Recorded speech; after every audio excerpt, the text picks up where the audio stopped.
Kita mulai ya. Assalamualaikum warahmatullahi wabarakatuh. Bismillahirrahmanirrahim. Alhamdulillahi rabbil alamin. Wa bihi nasta'inu ala umurid dunya waddin. Wassalatu wassalamu ala asyrafil anbiya'i wal mursalin. Sayyidina wa habibina wa syafi'ina wa qurrati a'yunina wa maulana Muhammadin wa ala alihi wa ashabihi wa dzurriyyatihi ajma'in, amma ba'd. Asyhadu an la ilaha illallah wa asyhadu anna Muhammadar Rasulullah wa ufawwidu amri ilallah, innallaha basirum bil ibad.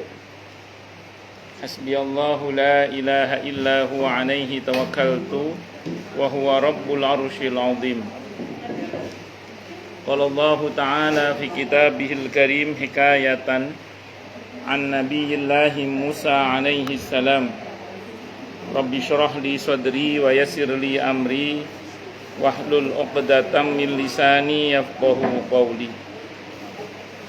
Para asatidah, para ibu-ibu sekalian, hafidhani wa hafidhakunallah, bil khusus sahibatul bait Ibu Lina beserta Bapak Khairi Parani, yang semoga beliau beserta keluarga besarnya dan segenap pengurus Majelis Ta'lim Fatimah, semoga dan jamaahnya, semoga seluruhnya saja selalu dalam naungan rahmat, barokah, perlindungan serta bimbingan Allah Subhanahu wa ta'ala.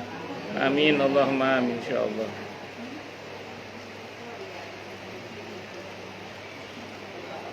Dan tentu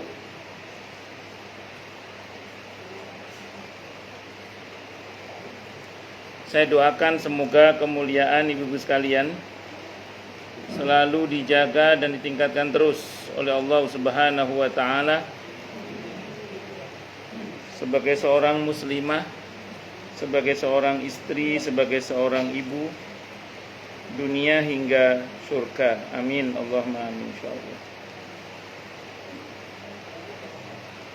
Allahumma inna nas'aluka ilman nafi'ah wa rizqan thayyiba wa amalan mutaqabbala wa fatahallahu alaina futuhal arifin. Allahumma inna na'udzubika min ilmin la yanfa' wa amalin la yurfa' wa qalbin la yakhsha' wa du'a la yusma'. Allahumma ati anfusana taqwaha wa zakkiha anta khairu man zakkaha anta waliyuha wa maulaha. Amin, Allahumma amin, insyaallah.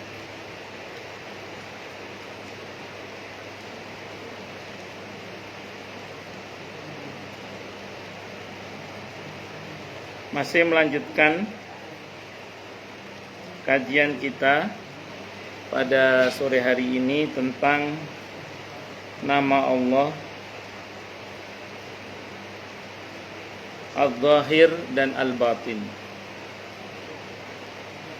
Al-Zahir dan Al-Batin.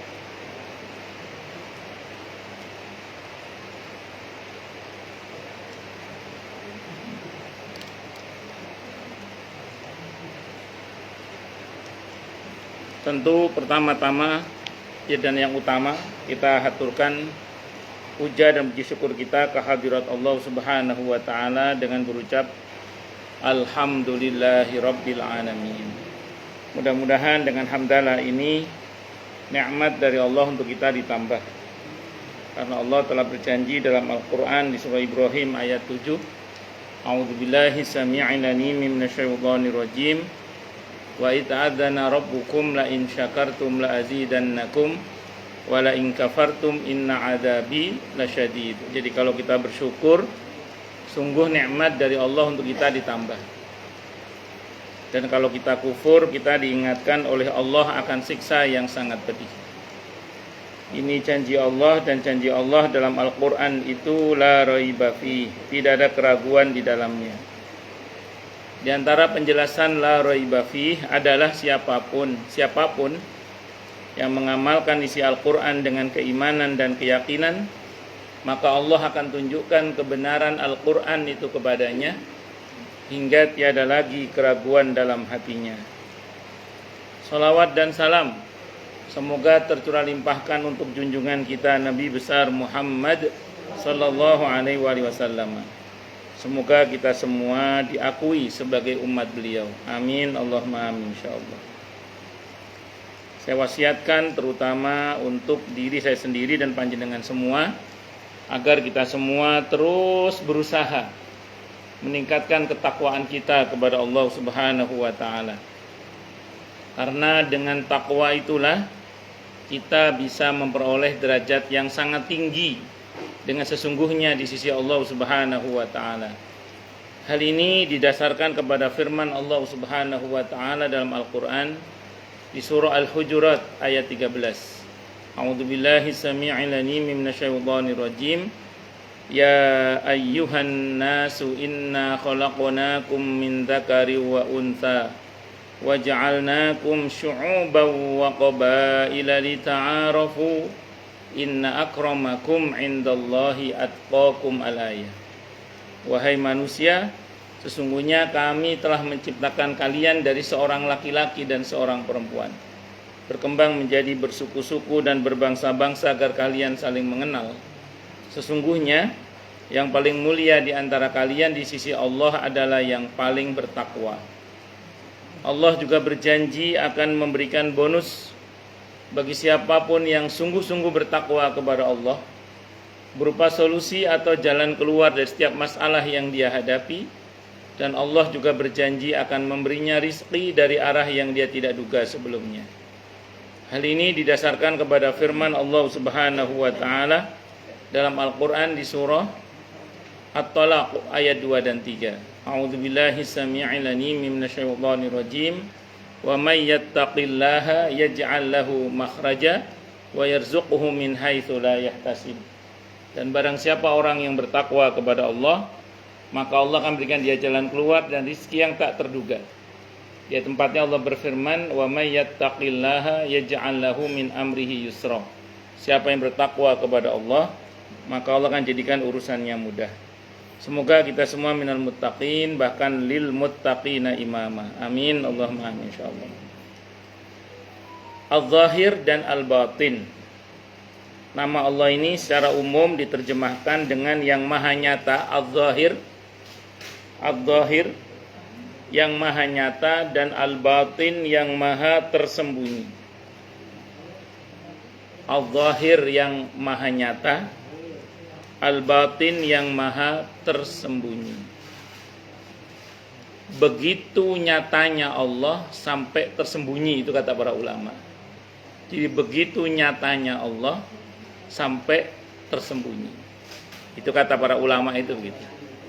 Karena biasanya sesuatu yang berlebih itu akan berakibat pada hukum sebaliknya. Contoh gini misalnya, bumi ini kan berputar. Ini saya nggak mau debat soal bumi datar atau bumi bulat ya. Saya pakai teori fisika yang ada aja. Bumi ini kan berputar. Berputar dengan kecepatan sekian ribu kilometer per jam. Cepat apa cepat? Cepat. Begitu cepatnya sampai nggak terasa kalau berputar. Oh, kalau terasa kita gini-gini nih. Ya. Kan gitu ya. Saking cepatnya sampai nggak terasa. Jadi sesuatu yang berlebih itu kadang menghasilkan sesuatu yang sebaliknya, yang nggak terasa tadi itu, nggak terasa tadi itu. Nah, terus kemudian monggo silakan. Nah, terus kemudian kira-kira ibu-ibu pernah nggak naik motor atau naik mobil losbak terus nggak pakai helm, berisik nggak itu? Ya pokoknya yang pernah miskin masih tahu lah ya. Jadi oh, ada naik pickup atau apa namanya motor nggak pakai helm, itu pasti berisik. Kalau menurut teori harusnya loh ya, bumi muter itu kuping kita berisik loh harusnya. Nah, karena begitu kerasnya bunyi itu, inilah hebatnya Allah ya, masya Allah.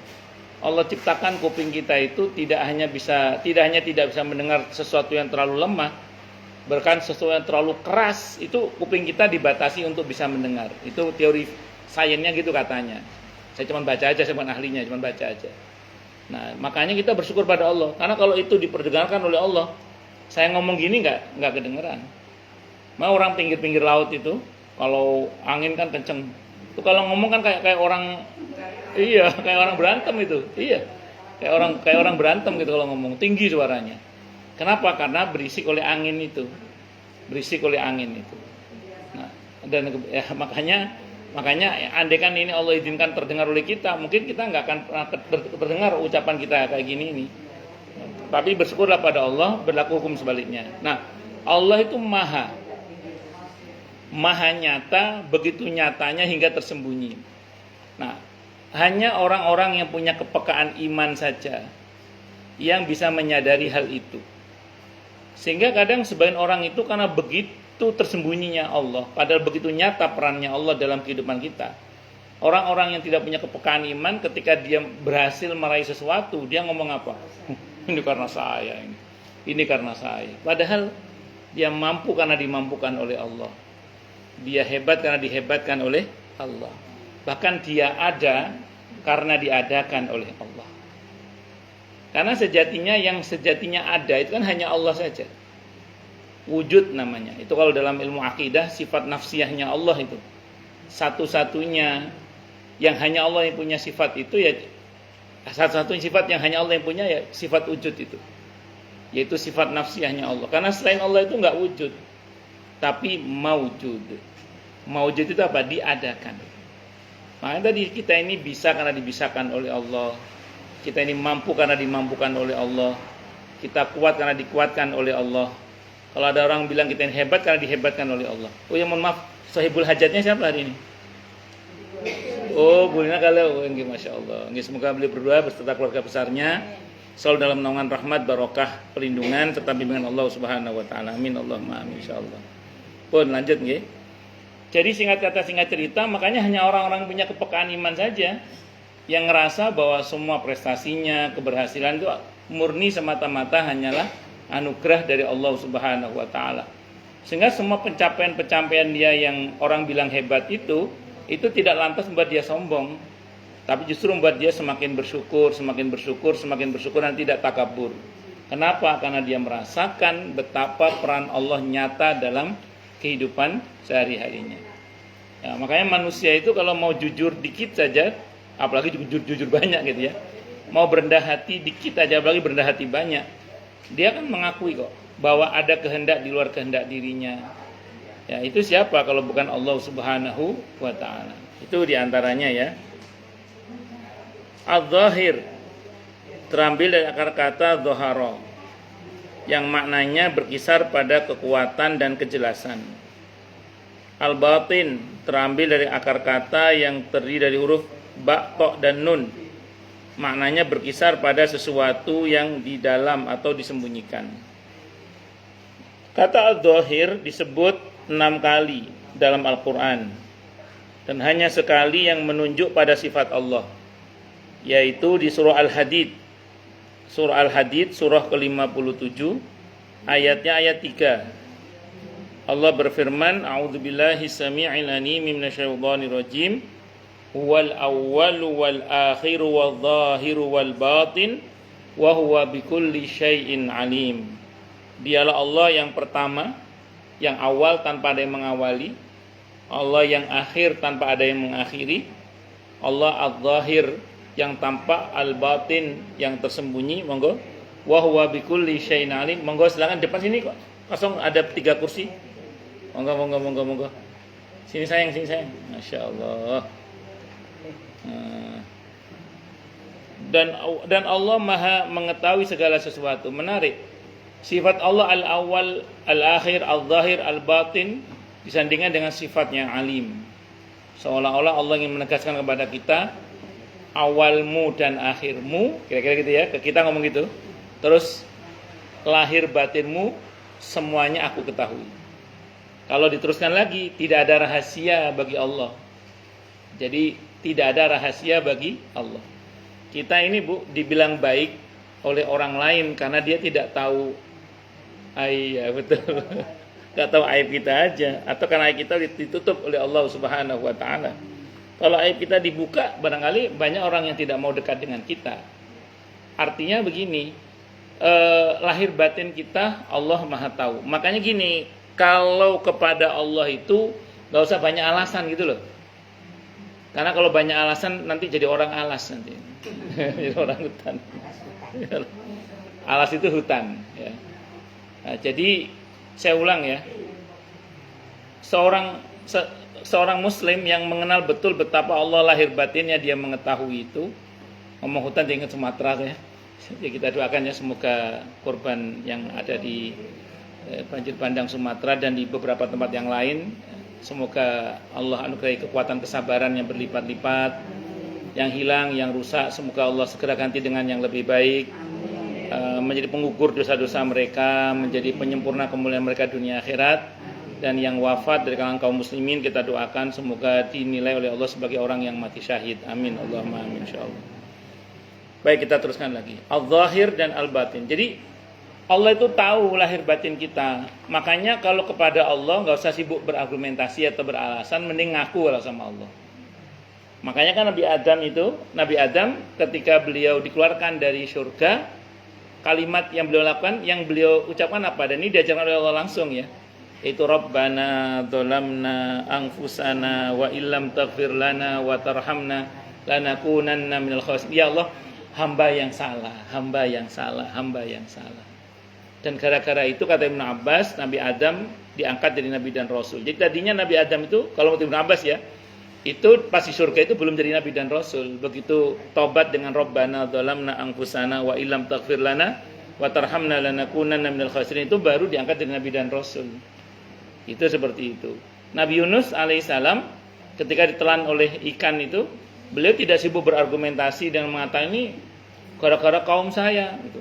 Nabi Adam juga tidak berargumentasi, ya Allah ini gara-gara iblis ini, gua play dia itu. Enggak gitu. Tapi sibuk la ilaha illa anta subhanaka inni kuntu minadh dhalimin. Hamba salah ya Allah, hamba yang salah. Ya kalau sama Allah itu gitu aja udah. Ya, jadi kalau sama Allah itu merendah saja. Karena kan kalau kepada Allah kita harus tadarru'. Tadarru' itu rendah diri di hadapan Allah. Tapi kalau di hadapan sesama rendah hati. Namanya tawadhu' itu.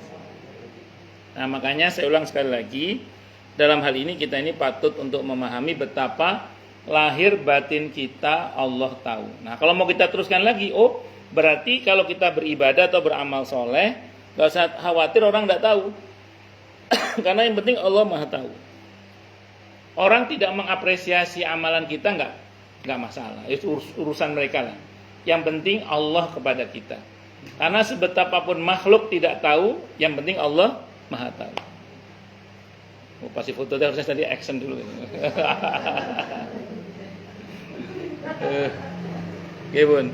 Jadi singkat cerita ya, kita ini saya ulang, kalau kepada Allah mending membuat pengakuan tadi itu aja. Karena saya ulang, lahir batin kita Allah tahu, dan karenanya kalau kita berbuat baik, kita nggak usah khawatir orang nggak tahu. Yang penting Allah Maha tahu. Tapi sebaliknya, kalau berbuat jahat, berbuat zalim, berbuat maksiat, jangan merasa tenang hanya karena orang lain tidak tahu. Orang lain mungkin tidak tahu, tapi Allah Maha tahu. Hanya sehingga kalau bahasa kita hanya soal waktu, kalau bahasa kita. Walaupun bagi Allah waktu bukan soal. Hanya soal waktu untuk Allah membukanya, dan itu mudah bagi Allah itu. Karena innama amruhu idza arada syai'an ay yaqula lahu kun fayakun. Itu mudah bagi Allah. Makanya saya ulang, kalau berbuat baik orang lain tidak tahu, nggak usah khawatir. Yang penting Allah Maha tahu. Yang penting penilaian dari Allah. Kita nggak usah sibuk berharap penilaian dari makhluk. Kalau kita sibuk dengan penilaian makhluk, itu akan memperburuk hubungan kita dengan Al-Khaliq.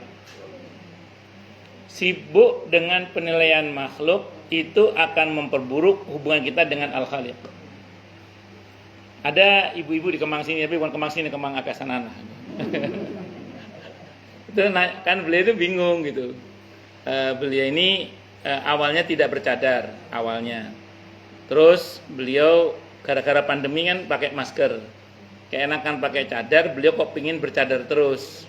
Dikomentari oleh teman-teman di alumni sekolahnya, kamu itu ada yang komentari dukung, ada yang komentari, terus dia, Ustaz saya jadi bingung Ustaz, gimana? Loh, ibu ini kok bingung kenapa? Iya karena teman-teman saya. Loh, ibu ini karena teman apa karena Allah? Diam dia. Bu, sibuk dengan penilaian makhluk itu akan memperburuk hubungan kita dengan Al-Khaliq. Saya bilang gitu. Udah kalau karena Allah, silakan kalau mau terus, kalau enggak ya enggak. Rupanya ini dibuka juga itu. Tapi ya, yang penting kan semuanya tidak karena makhluk, ya bukan dibuka auratnya, bukan buka cadarnya maksudnya gitu. Bermula dari pandemi itu loh. Itu seperti itu. Nah, sama dengan pernah saya diundang, ada bapak-bapak WA saya, Ustadz ngajar di mana? Saya di Pondok Kelapa Pak. Bisa nggak kita ngobrol? Saya mau konsultasi, bapak-bapak ya, bukan ibu-ibu ya. Bisa Pak, bisa. Ada restoran apa dekat situ Ustadz? Iya, cocok. Akhirnya janjilah di restoran tersebut itu. Saya nggak sebut mereknya karena tidak ngasih sponsor. Jadi terus kemudian singkat cerita ketemulah. Beliau curhatnya gini, Ustadz, saya ini oke lah, saya punya salah sama istri. Saya udah minta maaf Ustadz, saya udah berusaha berubah lebih baik. Tapi di mata istri saya itu salah terus Ustadz. Jadi saya itu nggak ada benernya orang. Padahal saya sudah berusaha lebih baik. Saya berusaha minta maaf. Saya sudah berusaha tidak seperti dulu lagi. Dia bilang gitu. Ngomong lama gampang, terus saya tanya ini. Loh, sebentar Pak. Bapak sudah berusaha berubah lebih baik. Tapi istri tidak merespon dengan baik perubahan Bapak. Malah terus nyalahin Bapak. Pertanyaan saya gini Pak. Bapak berubah lebih baik karena Allah apa karena istri? Gitu. Terus diam gitu. Akhirnya kok alhamdulillah baik. Sama sekali alhamdulillah Masya Allah baik. Jadi yang penting kan karena Allahnya itu. Lah kalau karena makhluk itu, capek kalau kita karena makhluk itu. Itu seperti itu. Nah, jadi saya ulang, fokus kita kalau kita bicara etikot ya. Yang penting kan penilaian Allahnya itu. Kalau makhluk mah, ya kalau bahasa sederhananya, kalau ingin tahu siapa saya, tergantung siapa yang cerita tentang saya kan begitu. Kalau yang seneng ya diunggul-unggulkan kan gitu. Kalau yang nggak seneng ya mbuh ya apa ceritane welek ae pokoknya gitu. Jadi makanya kalau makhluk lah, makanya kita nggak usah fokus pada penilaian makhluk. Kita fokus pada penilaian Allah Subhanahu wa taala. Bukan berarti tindakan zahir nggak penting ya. Saya ulang, bukan berarti tindakan zahir nggak penting. Dalam Islam itu syariat itu ngatur zahir dan batin. Dalam Islam syariat itu ngatur zahir dan batin. Karena begini, kan di dalam Islam kita tidak hanya diajarkan berhubungan baik dengan Allah, tapi juga diajarkan berhubungan baik dengan sesama kan. Kalau bahasa Al-Qur'annya itu di surah Ali Imran ayat 112 itu, wa duribat alaihimud dhillatu ainama suqifu illa bihablim minallah wa hablim minan nas. Ditimpakan kehinaan kepada mereka dimanapun mereka berada, kecuali dengan tali hubungan baik mereka dengan Allah dan tali hubungan baik mereka dengan sesama. Artinya apa? Artinya kita harus memperbaiki hubungan kita dengan Allah dan harus memperbaiki hubungan dengan sesama. Makanya dalam Islam, zahir, permukaan, tampak itu sama batin, hati itu semua diatur dalam syariat. Maaf ya, kita itu seringkali menilai diri kita itu dari apa yang kita pikirkan. Tapi orang lain menilai kita dari apa yang kita lakukan. Sehingga kadang orang berkata gini, padahal niatku baik loh ya, tapi kenapa dia, pertanyaanlah, kamu berbuat apa untuk dinilai baik oleh orang lain itu? Walaupun saya ulang tadi, berbuat baik tidak akan ingin dinilai orang lain ya, tapi tindakan kita itu kan bisa dimengerti oleh ya. Kenapa gitulah pokoknya ya. Karena tadi kita menilai diri kita dari apa yang kita pikirkan, sementara orang lain menilai kita dari apa yang kita lakukan. Walaupun saya ulang tadi, dalam melakukan kita tidak berharap penilaian makhluk, tapi kepada Allah. Namun zahir tetap diatur. Makanya dalam Islam ada aturan syariat yang mengatur tampilan zahir, tapi juga ada aturan syariat yang mengatur tampilan batin, lahir dan batin. Itu harus dua-duanya sejalan lah kalau bahasa kita. Nah, itu seperti itu. Namun saya ulang tadi, fokus kita bukan pada balasan atau penilaian makhluk, tapi dari Allah Subhanahu wa taala. Karena semua itu kita kerjakan karena Allah. semua itu kita kerjakan karena Allah. Pun. Terus kemudian kata al-batin terulang 2 kali dalam Al-Quran dan hanya satu yang menunjuk pada sifat Allah, yaitu di surah Al-Hadid ayat 3, sama saja dengan yang pertama tadi ya, sama itu. Wal awalu wal akhiru wal dhahir wal batin wa huwa bikulli syai'in alim. Saya kira sama masih. Asy-Syaikh Abu Hamid Muhammad ibn Muhammad Al-Ghazali rahimahullah menulis bahwa ketersembunyiannya disebabkan oleh kejelasannya yang luar biasa, dan kejelasannya yang luar biasa disebabkan oleh ketersembunyiannya. Cahayanya adalah tirai cahayanya, karena semua yang melampaui batas akan berakibat sesuatu yang bertentangan dengannya. Ya tadi saya katakan, begitu jelas dan tampaknya peran Allah dalam kehidupan kita, sampai bagi sebagian orang itu tidak jelas, tersembunyilah kalau bahasa kita. Dan saya ulang, hanya orang-orang yang punya kepekaan iman sajalah yang menyadari hadirnya Allah, peran Allah dalam kehidupannya. Makanya orang-orang yang punya kepekaan iman itu ketika dia mendapatkan pencapaian-pencapaian yang luar biasa, dia tidak akan takabur. Yang ada malah apa tadi? Syukur. Nah, ketika seseorang yang punya kepekaan iman itu mendapatkan pencapaian-pencapaian yang luar biasa, dia tidak akan kemudian kufur, tapi yang ada adalah syukur.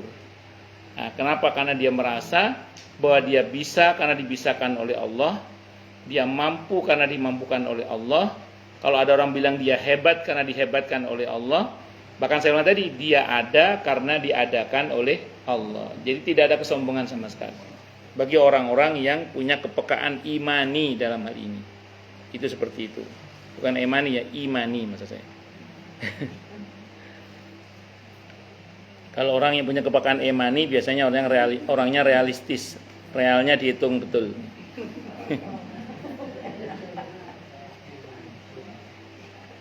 Ini bukan bermaksud menyamakan Allah dengan benda ya, tapi ini hanya ilustrasi untuk mempermudah pemahaman kita. Kopi itu manis, tapi seringkali yang disebut dan yang dipuji hanya kopinya dan bukan gulanya. Itu. Kopi ini legi, enak ya kopi ini ya. Yang diulang-ulang kopinya. Sementara peran gula itu tidak disebut. Padahal untuk kopi itu enak ada peran gula, ada peran air, ya, ada peran yang menyajikan juga. Teh manis. Teh manis maksudnya. Ya. Saya teh kopi gitu. Oh, kok teh kok kopi? Saya teh kopi. Ada iklannya dulu.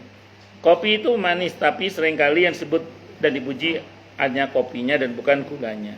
Kita seringkali memuji dan terkagum-kagum dengan makhluk, tapi kita lupa kepada Sang Khaliq. Makanya kalau memuji makhluk supaya Allah nggak cemburu, katakan Masya Allah, inilah kehendak Allah. Atau kita doakan Barakallahu fiik, semoga Allah berkahi kamu. Atau Barakallahu fiih, semoga Allah berkahi dia. Barakallahu fiikum, semoga Allah berkahi kalian semua. Kalau memuji makhluk itu hendaklah dikatakan apa tadi? Masya Allah. Kalau mau lengkapnya di surah Al-Kahfi 39 itu Masya Allahu la quwata illa billah. Kalau versi At-Tirmidzi juga sama, Masya Allahu la quwata illa billah. Orang itu kalau zikir Masya Allahu la quwata illa billah, itu nikmat itu oleh Allah dipertahankan. Kalau kita punya nikmat, kita zikirnya sambil mengingat nikmat itu sambil alhamdulillah ya. Alhamdulillah, alhamdulillah, alhamdulillah, Masya Allah la quwata illa billah, Masya Allah la quwata illa billah. Nah itu kalau kita baca itu, insya Allah nikmat-nikmat yang Allah berikan kepada kita itu dijaga oleh Allah. Itu seperti itu. Nah kalau kita melihat nikmat orang lain, kita baca Masya Allah la quwata illa billah. Saya pernah melihat video ceramahnya Syekh Mutawalli Asy-Sya'rawi rahimahullah, ahli tafsir dari Mesir itu. Beliau mengatakan, beliau mengutip satu riwayat, dan sehingga saya pernah baca riwayat itu ya. Beliau mengatakan bahwa orang kalau melihat nikmat seseorang dan dia ucapkan Masya Allah la quwata illa billah, di samping nikmat orangnya dia lihat akan dijaga oleh Allah, insya Allah akan ada masa kita akan mempunyai nikmat yang serupa itulah. Nah itu seperti itu. Masya Allah la quwata illa billah. Itu ada di surah Al-Kahfi ayat 39. Terus ada di surah ada di surah At-Tirmidzi. Masya Allah saja cukup. Kalau mau ditambah lagi, Masya Allah la quwata illa billah. Kalau yang pernah saya ketahui, beberapa orang yang pernah jadi apa, terus mau nyalon lagi, nah itu wiritannya Masya Allah la quwata illa billah, rata-rata kok jadi lagi rata-rata. Nah itu yang sebelumnya jadi apa, terus pengen nyalon lagi, itu wiritannya Masya Allah la quwata illa billah, Masya Allah la quwata illa billah, sambil ingat-ingat nikmat Allah itu. Nah itu kok beberapa orang saya lihat kok qadar Allah jadi lagi itu. Tapi ini rahasia, jangan ngomong-ngomong ya. Oh lanjut. Nah, pelajaran yang bisa kita ambil dari nama Allah Adz-Dzahir dan Al-Batin adalah berarti kita harus baik secara lahir dan batin. Itu intinya itu. Jadi kita harus menjadi orang yang baik secara lahir dan batin. Orang mengabaikan zahir salah.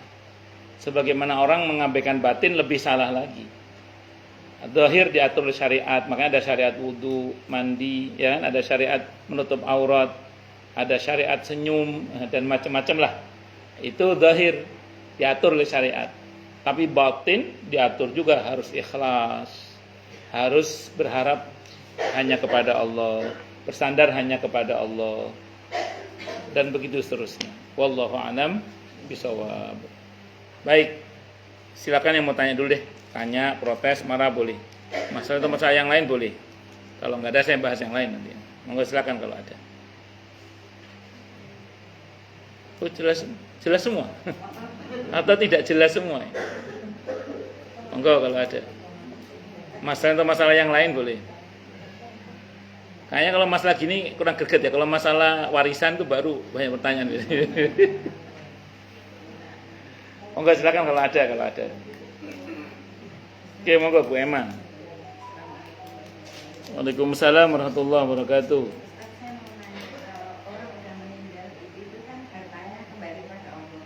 Terus istilahnya itu dibaginya itu juga sesuai dengan aturannya Allah kan istilahnya.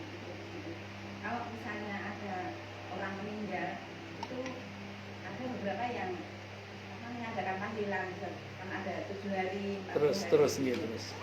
Apakah boleh istilahnya kan itu juga keluar biaya juga gitu, menggunakan harta si mayit itu kira-kira boleh nggak Pak?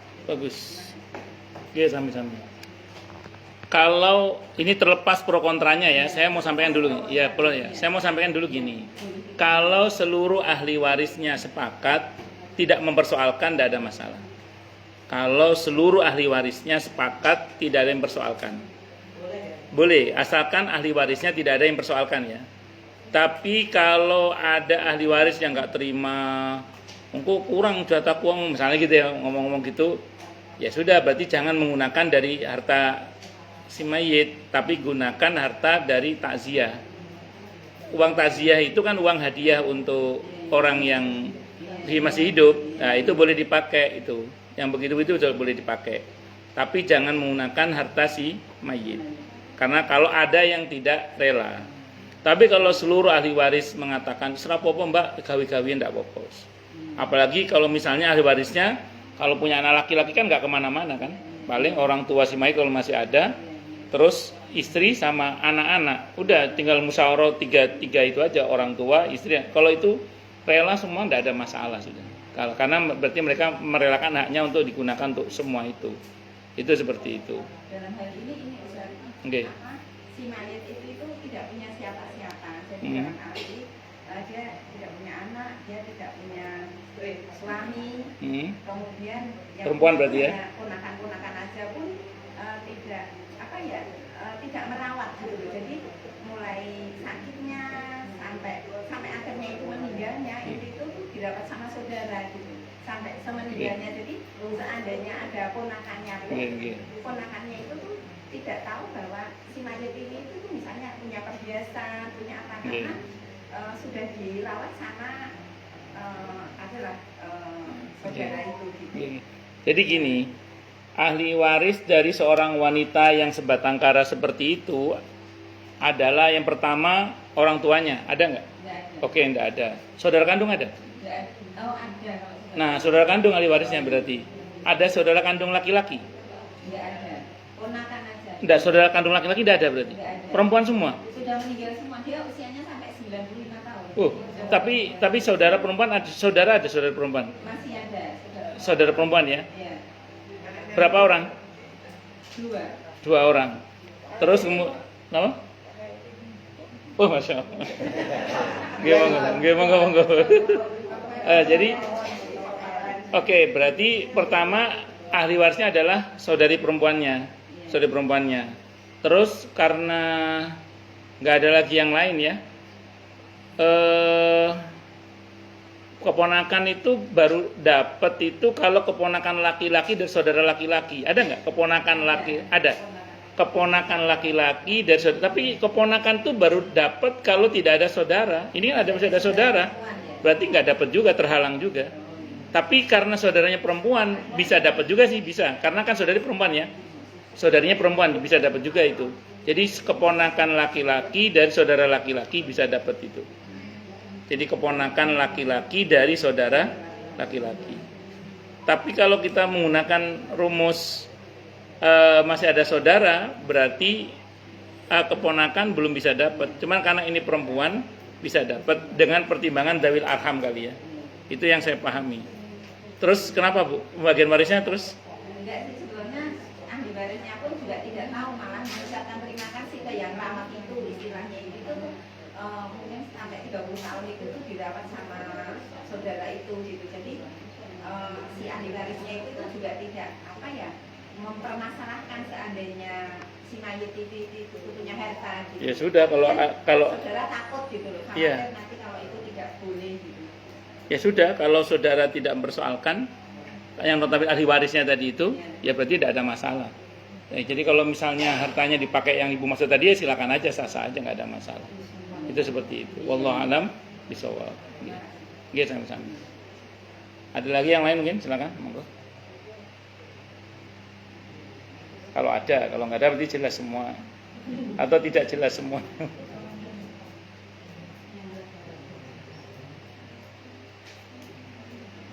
Al-Zahir dan Al-Batin. Kalau tidak ada, saya teruskan lagi nggih? Ya, saya teruskan lagi.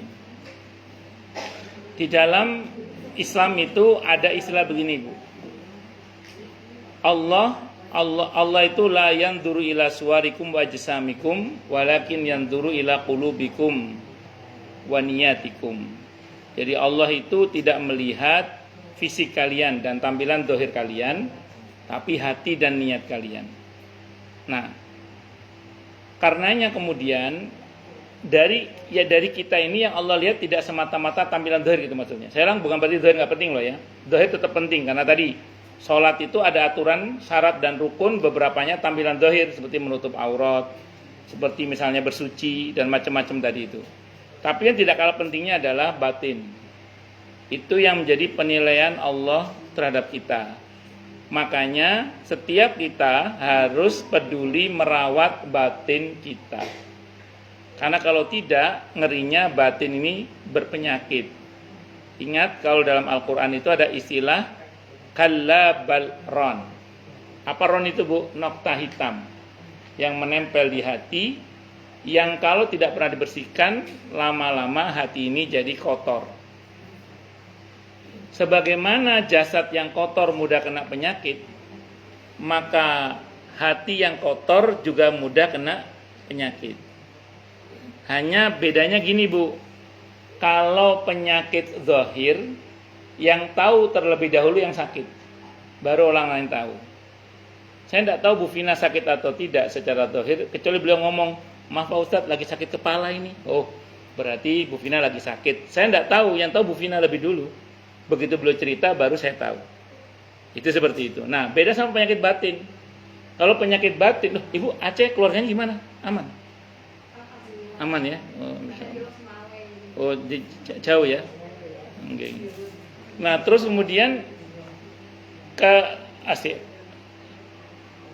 Kemudian kalau kita bicara tentang penyakit batin, itu seringkali yang tahu terlebih dahulu itu orang lain. Jadi saya ulang ya, kalau penyakit batin seringkali yang tahu terlebih dahulu siapa? Orang lain. Sehingga kadang orang itu negur kita, Mbak, sampean kok dungaren saya ngomongnya tinggi. Kok dungaren sekarang ngomongnya apa? Tinggi gitu. Kok tumben ngomongnya tinggi sekarang? Hati-hati lo kalau terlalu tinggi ngomongnya, takut nanti mulutnya kesamplok pesawat misalnya gitu. Nah itu gini Bu, kalau kita diingatkan teman, tuh kita tersadar, astagfirullah, iya toh Mbak, bersyukurlah pada Allah, berarti kita ini masih bisa diingatkan berarti, masih sehat berarti, alhamdulillah. Tapi kalau begini, ada orang itu diingetin udah nggak bisa. Kalau diingetin masuk kuping kanan, masuk kuping kiri, keluar dari mulut, galakan dia gitu. Nah, kalau yang begini berarti agak parah itu sakit hatinya itu. Makanya saya ulang ya, kalau kita masih bisa diingatkan, begitu diingetin, kok kita astagfirullah, iya toh Mbak, astagfirullah, iya toh. Nah itu berarti kita masih bisa dinasihati, itu masih lumayan sehat lah hati itu. Tapi kalau udah nggak bisa dinasihati, susah udah itu. Makanya Allah katakan dalam Al-Quran itu, fi qulubihim maradun fazadahumullahu maradun walahum adzabun alimum bima kanu yakdzibun. Jadi sakit di hati kalau dibiarkan tambah lama tambah parah. Sebagaimana sakit fisik kalau dibiarkan tambah lama tambah parah. Kalau tambah parah dibiarkan saja, itu lama-lama sekarat. Sebagaimana fisik sekarat, hati bisa sekarat. Nah, sekaratnya hati itu ditandai dengan sulit, pakai dal ya. Sulit menerima nasihat gitu. Saking sulitnya itu. Kalau bahasa Al-Qur'annya, innalladzina kafaru sawaun alaihim a'andartahum am lam tundirhum la yu'minun. Ini daripada saya penasaran, Ibu baru atau saya baru lihat atau? Oh, bener nggih? Oh, nggih. Oh iya. saya ngelihat mobil box jenengan sudah tahu ya ada buan. Wes, jadi singkat cerita, kalau kita bicara masalah hati tadi itu sama, kalau dibiarkan tambah lama bisa sekarat. Sekaratnya hati tandai dengan apa tadi? Sulit, pakai dal ya. Sulit menerima nasihat. Kalau bahasa Al-Qur'annya innalladzina kafaru sawaun alaihim a'andartahum am lam tundirhum la yu'minun. Sama saja wahai Nabi, engkau beri peringatan atau tidak, mereka tidak akan beriman. Memang dasarnya ingkar. Kalau sekaratnya hati dibiarkan terus, lama-lama kalau fisik bisa mati, kalau hati dikunci mati oleh Allah. Kalau bahasa Al-Qur'annya khatamallahu ala qulubihim wa ala sam'ihim wa ala absarihim ghishawatu wa lahum adzabun adzim. Dikunci mati hatinya oleh Allah. Kalau dikunci mati begitu hatinya, kondisinya bisa seperti ini. Wa idza qila lahum la tufsidu fil ardi qalu innama nahnu muslihun ala innahum humul mufsiduna walakin la yash'urun. Dan apabila dikatakan kepada mereka jangan berbuat kerusakan, ngomongnya apa? Enggak kok, kita berbuat perbaikan. Apa kata Allah? Ketahuilah mereka adalah orang yang berbuat kerusakan tapi tidak merasa salah, enggak ngerasa salah, celakanya merasa benar. Itu kalau udah parah gitu. Jadi salah, enggak ngerasa salah, celakanya merasa apa? Benar. Kata Hasan Al-Basri rahimahullah, orang seperti ini iblis seweneng banget. Bukan cuma seneng, seweneng. Kenapa kok seweneng iblis kalau ada orang kayak gini? Karena kata beliau, orang seperti ini sulit diharapkan tobatnya kepada Allah. Gimana mau tobat? Salah, enggak ngerasa salah, celakanya merasa benar. Yahsabuna annahum yuhsinuna sun'a, kata Allah dalam Al-Qur'an surah Al-Kahfi itu. Mereka beranggapan berbuat baik padahal sesungguhnya mereka itu adalah orang yang berbuat tidak baik. Allahu Akbar. Atau apa, Bu? Gimana dengan kalau yang katanya ini sekarang banyak yang dulu anak-anak Gen Z tuh kalau dinasehat dia melawan, nah itu gimana, apa hatinya seperti apa gitu, atau itu didikan dari orang tuanya atau gimana pengaruhnya? Karena hampir semua anak sekarang ya banyak kan sih kalau saya lihat di media sosial itu anak-anak Gen Z sekarang kalau dari di tempat kerjaan aja kalau misalnya dia disuruh lembur, jam gue udah nggak ada, kerjaan gue udah nggak ada, seperti itu gimana? Nah, ini monggo Bu Lukna yang jawab. Karena itu jangan psikologi, Bu nggih. Nggak, nah, kenapa itu, Bu? Bisa macam-macam. Bisa macam-macam nggih. Bisa memang tidak diarahkan dari rumah oleh orang tua. Karena memang kan anak-anak sekarang itu kan agak rentan ya sama tantangan kalau tidak terbiasa. Mungkin salah generasi kita juga loh. Kita dulu dididik oleh orang tua kan keras ya. Iya. Supaya Keras kuat. kan, orang tua kan keras banget sama kita dulu. Iya, kita tapi kan kita tidak keras sama anak-anak kita. Iya.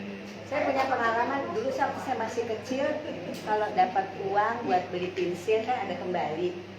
Terus saya lihat ada penghapus cantik, saya beli. Saya pulang tuh bisa marah besar. Itu bukan uang kamu, kok enak aja kamu pakai. Tapi sekarang saya nggak gitu tuh sama anak saya. Bu, aku tadi mau ditambahin. Ya udah. Alhamdulillah. Jadi kita memang lebih longgar. Makin sini kita makin longgar. Terus dengan kehidupan ekonomi kita yang semakin baik, kita memberikan begitu banyak kemudahan sama anak-anak kita. Anak kita susah nggak bisa bikin PR, kita apa? Kita lesin. Padahal harusnya itu anak nyoba dulu sampai ini nggak bisa baru deh. Sekarang kan enggak les. Nanti les itu cuma diajarin. Les itu kan mereka enak, dia diajarin caranya, tapi nggak diajarin cara mikirnya gitu. Yang sekarang banyak begitu. Ya, intinya itu kesalahan kita. Jadi berarti kita yang salah mendidik ya. Iya, secara ya ada andil lah, Tapi saya mau terangkan dulu gini, secara umum orang yang punya gejala yang sama tidak serta-merta itu sakit. Jadi misalnya gini, ada orang misalnya mengalami mual, misalnya gitu, mengalami muales ya. Enggak mual beneran. Bisa jadi mual yang terjadi pada seseorang dan orang itu berbeda. Yang satu dia mual memang betul-betul karena sakit misalnya. Yang satu mual lebih kepada enak melihat sesuatu yang dia jijik atau apa. Jadi bukan penyakit tapi reaksi spontan karena dia nggak suka. Nah, sama dengan ada orang yang pusing. Ada yang satu mungkin pusing karena memang dia ada penyakit dalam yang buat dia sakit seperti itu. Tapi ada orang yang pusing mungkin karena dia tadi salah makan apa gitu, terus kemudian dia reaksi fisik aja, kemudian dia pusing misalnya. Jadi tidak serta-merta, ini kalau dalam tinjauan agama yang saya pahami, kalau ada orang yang tidak bisa dinasihati itu lantas kemudian karena penyakit hati, belum tentu juga. Karena kadang ada kondisi-kondisi tertentu di mana dibutuhkan kepala selembut hati untuk melunakkan hati sekeras kepala, kadang begitu. Jadi kadang dibutuhkan kepala selembut hati untuk melunakkan hati yang sekeras kepala gitu.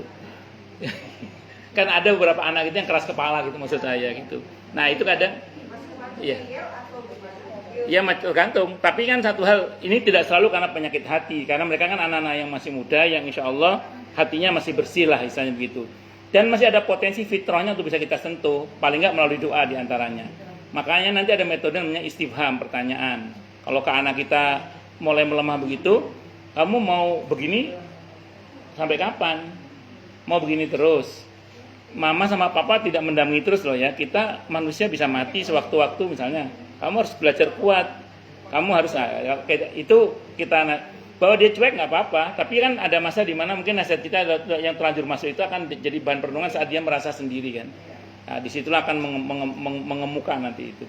Selebihnya doa, dikuatin doa saja. Jadi tidak selalu dengan gejala yang sama itu berarti penyakit, tidak selalu. Terutama pada anak-anak muda yang notabene insya Allah mereka masih fitrahnya masih suci lah insya Allah ya. Itu seperti itu. Baik, saya teruskan lagi ya. Nah, sehingga kemudian ada orang-orang itu tadi dikatakan dalam Al-Quran salah, nggak ngerasa salah, celakanya merasa benar. Atau wa idza qila lahum aminu kama amanan nasu qalu anu'minu kama amanas sufaha ala innahum humus sufaha walakin la ya'lamun. Jadi ada orang-orang itu kalau dikatakan pada mereka berimanlah sebagaimana manusia itu beriman, mereka mengatakan apakah aku akan beriman sebagaimana orang-orang bodoh beriman? Kata Allah, ketahuilah mereka itu yang bodoh tapi nggak tahu kalau dirinya itu bodoh. Jadi ada orang yang bodoh tidak tahu kalau dirinya itu bodoh, malah merasa pinter. Jadi bodoh nggak ngerasa bodoh, celakanya merasa pinter. Ini kalau bahasanya Ibnu Taimiyah namanya jahlun murakkab, goblok kuadrat namanya itu. Iya, karena dia bodoh, nggak ngerasa bodoh, celakanya merasa apa tadi? Pinter. Itu. Ini sudah akut penyakit seperti ini. Terus konsep Quran terkait orang-orang seperti ini bagaimana? Ini yang berpenyakit ya. Nah, tapi ini bisa diterapkan ke orang yang yang anak-anak Gen Z tadi itu yang insya Allah tidak berpenyakit. Al-Quran punya metode begini Bu Hera. Metode istifham. Di samping doa ya nanti ya, istifham. Apa istifham itu? Istifham itu kita tidak menggunakan bahasa-bahasa yang mendoktrin ya. Kamu harus begini, kamu jangan begitu. Tapi menggunakan pertanyaan. Istifham itu pertanyaan. Jadi ada model orang itu kalau dinasihati mental, nolak dia. Tapi kalau ditanya dia mikir. Nah, kalau pertanyaannya berbasis akhirat, harapannya dia tidak hanya berpikir tapi juga berzikir. Karena wallahu alam, silakan yang ahli neurologi dan yang nanti yang jawab. Sependek yang saya ketahui, yang pernah saya belajar lah ya. Di antara cara kerja otak itu kalau ada pertanyaan masuk dia akan berusaha menjawab. Nah, walaupun tampaknya dia cuek, tapi dia akan berusaha menjawab. Makanya di Al-Quran itu banyak pertanyaan itu tidak untuk dijawab, tapi memang itu memancing orang untuk berusaha menjawab. Nah, kalau pertanyaannya berbasis akhirat, diharapkan dia tidak hanya berpikir tapi juga berzikir. Saya ulang, karena ada masa di mana orang itu merasa sunyi, sepi. Di saat itu nanti mengemuka biasanya memori-memori itu termasuk pertanyaan-pertanyaan itu.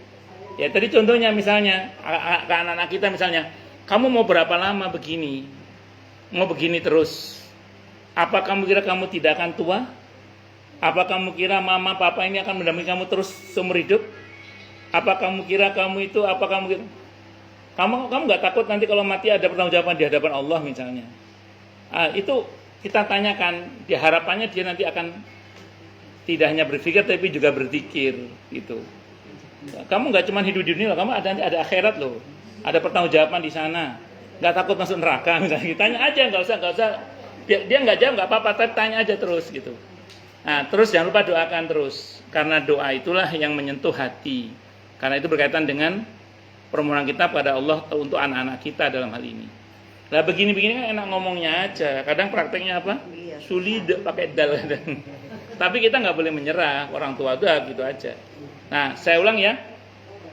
Terkait penyakit hati tadi, berarti jangan sampai kita mengalami yang tadi itu ya. Bodoh nggak ngerasa bodoh, celakanya merasa pinter. Jangan sampai kita mengalami apa tadi? Salah nggak ngerasa salah, celakanya merasa benar. Caranya gimana Ustaz supaya kita tidak mengalami itu? Kembali ke konsep noktah hitam dalam hati di surah Al-Mutaffifin ayat 14-15 itu. Kalla bal rana ala qulubihim ma kanu yaksibun itu. Nah, itu jangan sampai itu terjadi pada hati kita, maka harus rajin-rajin membersihkan hati. Dengan apa? Istighfar atau dengan zikir qad aflaha man tazakka wa dzakara isma rabbih fasalla. Bisa dipahami ya? Bisa dipahami ya? Nah, itu diantaranya. Wallahu a'lam bishawab. Oke, monggo silakan yang mau tanya dulu. Tanya, protes, marah boleh.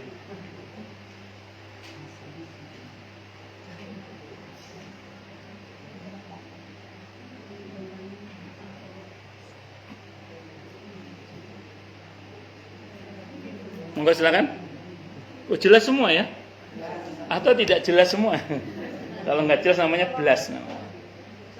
Nggih, monggo Bu Antari, Bu Aning, Bu RW. Nggih, monggo. Dalam satu pernikahan. Oke. Tapi zaman sekarang anak-anak itu dia menikah mau tapi tidak mau punya anak. Nah, itu apa menyalahi kodrat dia ya. Jadi dia menentang kodrat bahwa menikah itu juga salah satunya adalah untuk bisa meneruskan generasi Islami ya. Iya. Iya, betul. Tapi dia tidak mau, jadi sudah ada kesepakatan dia tidak akan punya anak. Itu bagaimana?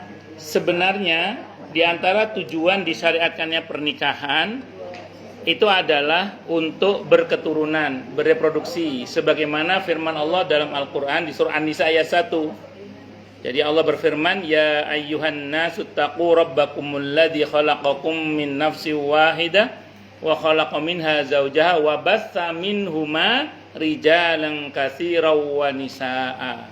Jadi antara tujuan disyariatnya pernikahan adalah untuk berketurunan. Jadi kalau ada orang menikah terus dia tidak punya niat, bahkan bersepakat untuk tidak berketurunan, berarti dia telah menyalahi tidak hanya kodrat, bahkan menyalahi ayat. Adapun begini, ada sebagian orang yang memang tidak mungkin punya keturunan, misalnya secara zahir ya, secara ilmu kedokteran atau apalah, maka tetap jangan sampai meniadakan niat tetap kita pasang, bahwa kemudian tidak bisa, nggak ada masalah, karena dan itu bukan aib. Tapi kalau dari awal sudah punya niat tidak punya anak, itu sebuah kesalahan, menyalahi kodrat, sependek yang saya pahami. Wallahu alam bisawab. Saya tidak berani mengatakan dosa atau tidak dosa, tapi harus menyalahi aturan itu, menyalahi aturan dalam ayat itu. Kalau niatnya tidak punya keturunan ya. Nah, tapi kalau niatnya bukan tidak punya keturunan, tetap punya keturunan, tapi misalnya ada kendala-kendala biologis, itu silakan. Itu wallahu alam bisawab. Saya tidak mengatakan dosa atau tidak dosa, tapi salah itu. Oke, itu salah. Wallahu alam. Bisa dikatakan boleh ya, itu ya. Kenapa? Bisa dikatakan boleh karena yang ditakutkan itu kan dosa. Nah, berarti kalau tidak ada ketentuan dosa apa enggaknya, berarti boleh gitu ya. Kalau saya lebih cenderung mengatakan tidak boleh. Tidak boleh itu kan tidak selalu haram, bisa makruh kan. Makanya saya tidak berani mengatakan dosa atau tidak. Tapi yang pasti itu menyalahi kodrat dan menyalahi ayat juga. Dan konsekuensi dari menyalahi itu tidak selalu haram, bisa saja makruh. Makruh itu tidak berdosa kan, tapi tidak bagus juga. Itu seperti itu. Wallahu alam bisawab. Yeah. Tapi saya ada juga saudara persis seperti yang Bu Yeah. Tapi dalam berapa tahun kemudian ternyata sakit ya, dan dia meninggal. Apa dia sudah tahu apa enggak, kita nggak tahu. Jadi memang dia menikah, tapi pada aku nggak mau punya anak. Tapi berapa tahun kemudian dia memang kena penyakit dan meninggal. Iya, wallahu a'lam bishawab. Konon katanya Jepang lagi masalah kan gara-gara itu kan? Iya. Iya, Jepang itu lagi masalah itu. Iya. Karena kekurangan orang kan? Orang aslinya sana. Karena orang India kan ya. Beda sama India sama Afrika, Cina. Cina dibatasi aja masih banyak ya. Apalagi orang Madura. Orang Madura itu lampu mati aja jumlah penduduk langsung nambah itu.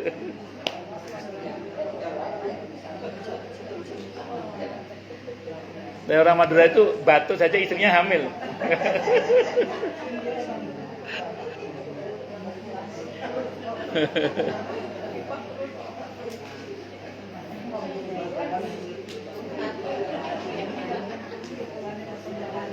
Ada lagi yang lain mungkin silakan. Cukup dulu nih. Kita tutup dengan hamdalah. Alhamdulillahirabbil alamin. Semoga kajian kita bisa bermanfaat, mubarakah fi dini wa dunya wal akhirah untuk kita, keluarga kita dan seluruh umat Islam semuanya. Dan mudah-mudahan kita semua dijadikan oleh Allah sebagai orang-orang yang sukses dunia akhirat. Selamat dunia akhirat, bahagia dunia akhirat, dan dipermudah urusan kita oleh Allah fi dini wa dunya wal akhirah. Semoga Allah limpahkan hidayah selalu untuk kita. Semoga Allah tingkatkan selalu hidayah untuk kita. Dan semoga Allah berikan hidayah untuk siapapun yang melihat kita. Subhanakallahumma bihamdika asyhadu an la ilaha illa anta astaghfiruka wa atubu ilaik. Sallallahu alaihi Muhammad wa ala alihi wa sahbihi wasallam. Saya mohon maaf. Wassalamualaikum warahmatullahi wabarakatuh.